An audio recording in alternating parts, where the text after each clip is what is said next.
Introducing Dr. Njakere Damages. Yeah, thank you. Welcome to the show. My name is Dr. Damages. We are coming to you from the greatest city in the world, New York City. New York is so great that no Republican is allowed to campaign in the city. This Halloween, the #1 costume in New York City is Mitt Romney's mask.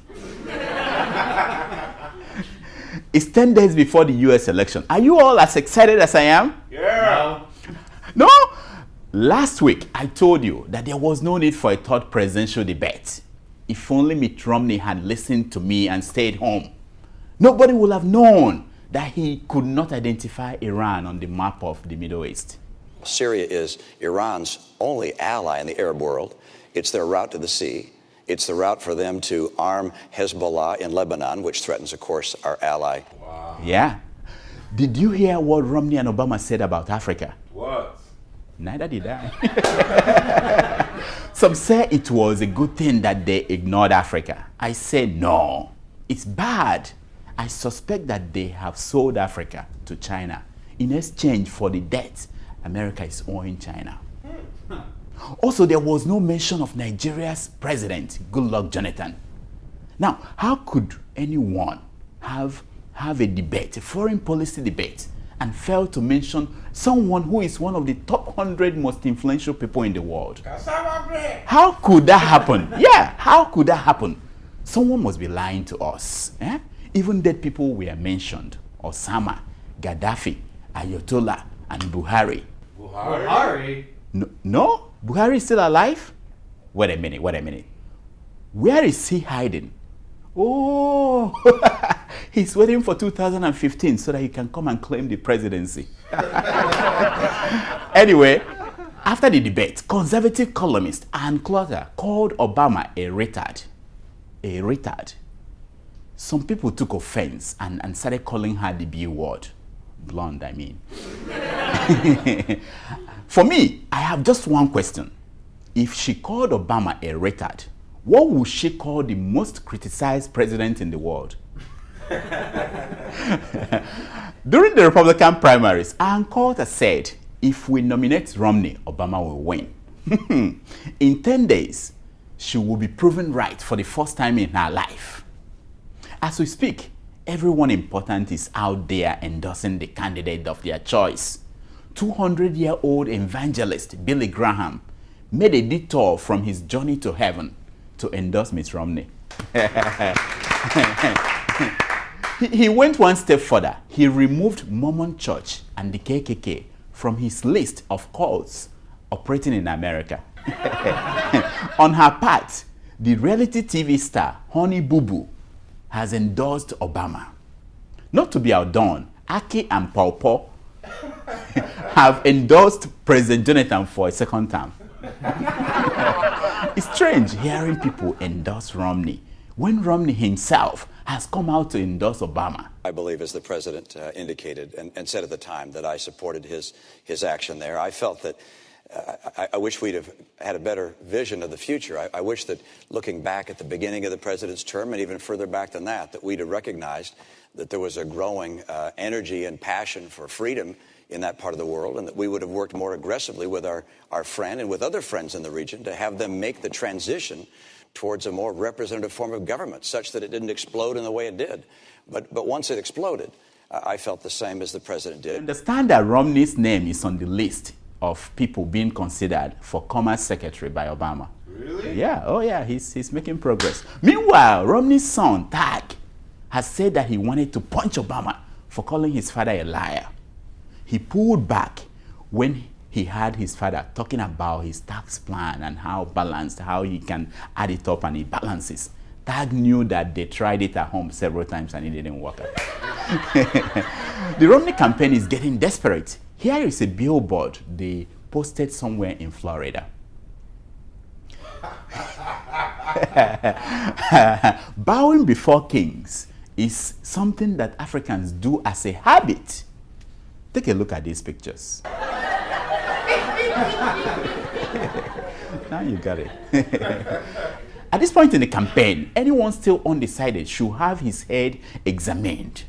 That is after Donald Trump's big head is done with. Trump The man, so carried away by his father's money that he writes his name on all the buildings, came out this Wednesday with an announcement that finished Obama. For $10 million in dowry, he plans to marry Malia, Obama's daughter. And for another $20 million, he will add Sasha. Cuckoo. Obama said that a drone will have taken out Trump soon after he made that announcement. But he was lucky to be an American citizen living in America. If Trump steps out of America into Mexico or Canada, he's a gunner. Talking about gunners, in African American news, Snoop Lion was caught on camera smoking weed with his son. Prominent African Americans like Jesse Jackson, Al Sharpton, and Don King were very disappointed. So was King Mustafa. King Mustafa issued the following statement. Watch.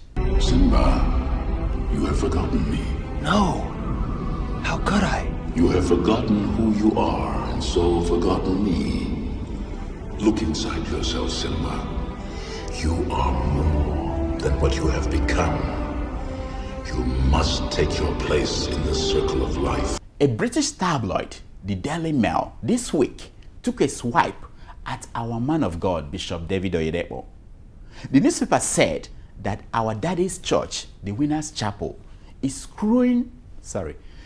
exploiting its British worshippers. First of all, this newspaper should mind its own business.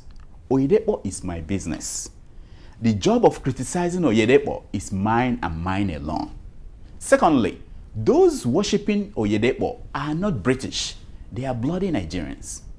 It is nobody's business if we choose to give all our money to Daddy Oyedepo. After all, nobody complains when the British, those dentally challenged British people, give their money to the Queen. Daddy, don't mind them. You can screw us any way you want. Nigerian embassies in Canada and Switzerland are broke. Workers have not been paid in months. They are now surviving by borrowing food items from embassies of other African countries. They borrow rice from Rwanda, beans from Benin, gare from Ghana, soup from South Africa, suya from Sudan. It was the suya that got them in trouble.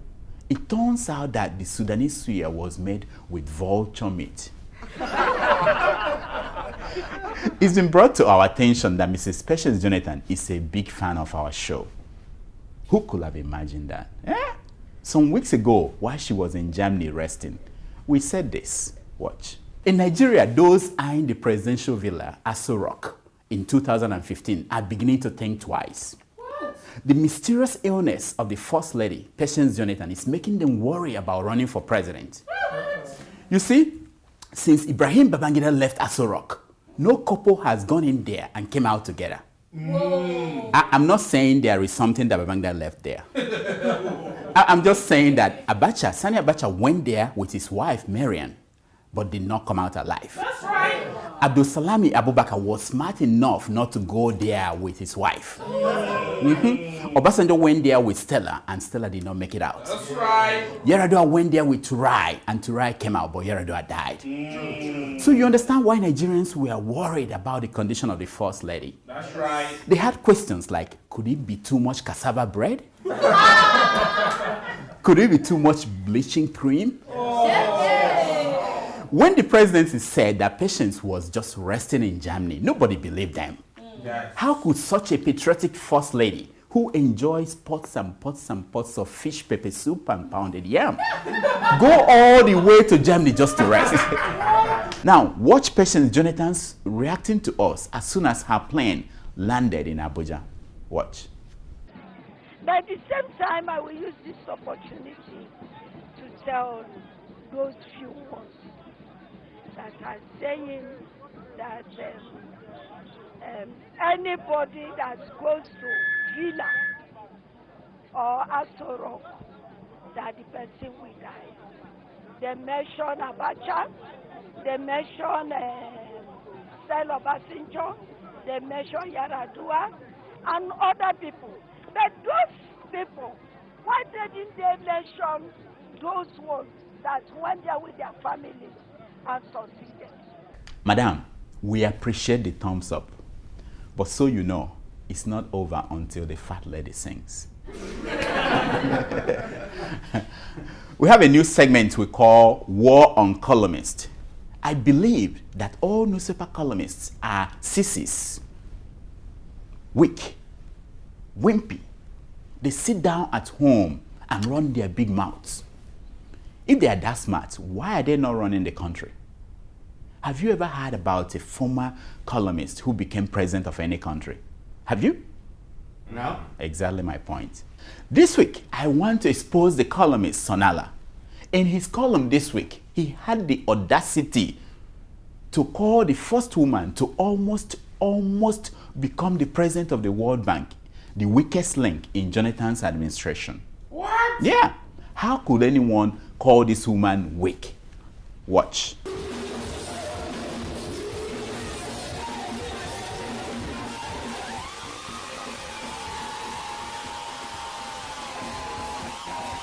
Surprise, surprise, I am becoming important. I'm not bragging. When I say I'm becoming important, I'm becoming very important. Next week, I'll be going to South Africa.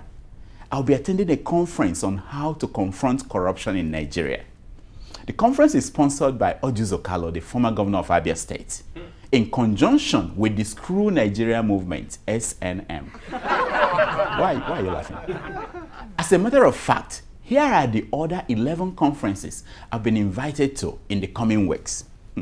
Number 11, Dubai, November 12, 2012. I'll be attending the Dangote Anti-Monopoly Conference. Number 10, Dublin, December 12, 2012. Oyedepo's Antichrist Conference.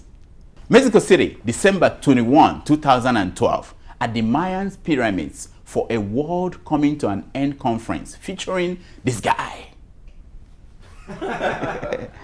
Accra, January 12, 2013. Two-Face Anti-Baby Mama Conference. Owerri, February 12, 2013. Nzerebe's Anti-Death Conference. Maiduguri, February 12, 2013. Boko Haram's Anti-Violence Conference. London, April 12, 2013. The Band's Anti-Ego Conference.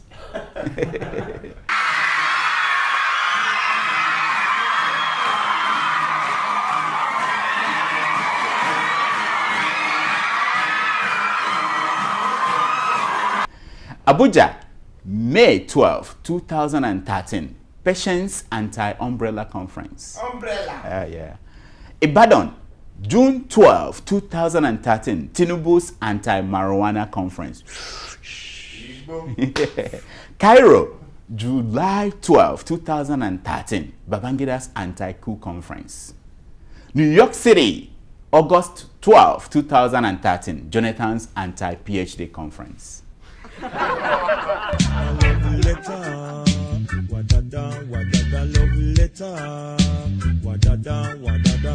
It's time for your emails. Our first email is from Marvin Nadiekwe, and he wrote, Dear Dr. Damages, I am not exactly sure how the Farouk Lawal and Femi Otedola bribery case ended. Did I miss out on anything? Oh, Nadi, you know, what were you expecting? That Femi Otedola will be soon stripped naked on the street? What is $700,000 to someone who owns oil blocks? You see, I know people like you. Poverty makes you get confused at times. What you saw was just a distraction, a kind of entertainment for poor people like you. Look here, my friend. You can now change the channel. Those guys have moved on to bigger deals. Our second email is from, what? That's it? Sorry, folks. That's all the time we have for your emails. Dr. Damage's show is looking for an actress to play the role of the First Lady, Patience Jonathan. No acting experience is needed. Dr. Damages does not promise riches to the actress. Instead, he promises a tag of instant internet sensation for the successful actress. Because we have never featured Mrs. Patience Jonathan, We cannot promise that the successful actress will not end up in a hospital in Germany in a few weeks. Please indicate your interest by sending an email with a headshot to drdamages@gmail.com. If you have any comments or questions, please send it to Dr. Damages at drdamages@gmail.com. Until next week, I'm Dr. Damages. I diagnose. You heal yourself. Thank you so much. Thank you.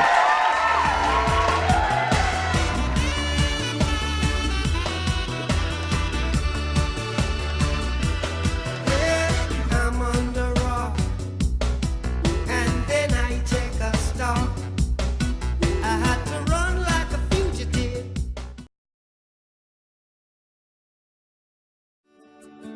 Welcome to Forstview Luxury Hotel. At Forstview Luxury Hotel, we offer excellent service. Our rooms have all the necessary facilities to make your stay comfortable and memorable. You will also have access to internet service, breakfast, 24-hour power supply, full air condition, free international calls, free tire pumping service, and free car battery charge. So what are you waiting for? Quickly visit Forstview Luxury Hotel. We are located at number 1 Adeola Mishile off Raji Rasaki Road, First Estate, Amuwo, Odofin Festac, Lagos. For more information or reservation, please call us on 08075787135 or 08099900601. You can also take advantage of our online ongoing promo at www.forceviewhotel.com to make your reservation and payment for your favorite room, which attracts a discount rate. Please note, rooms are reserved based on first come, first serve. Forstview Luxury Hotel. Experience the home of comfort. They come.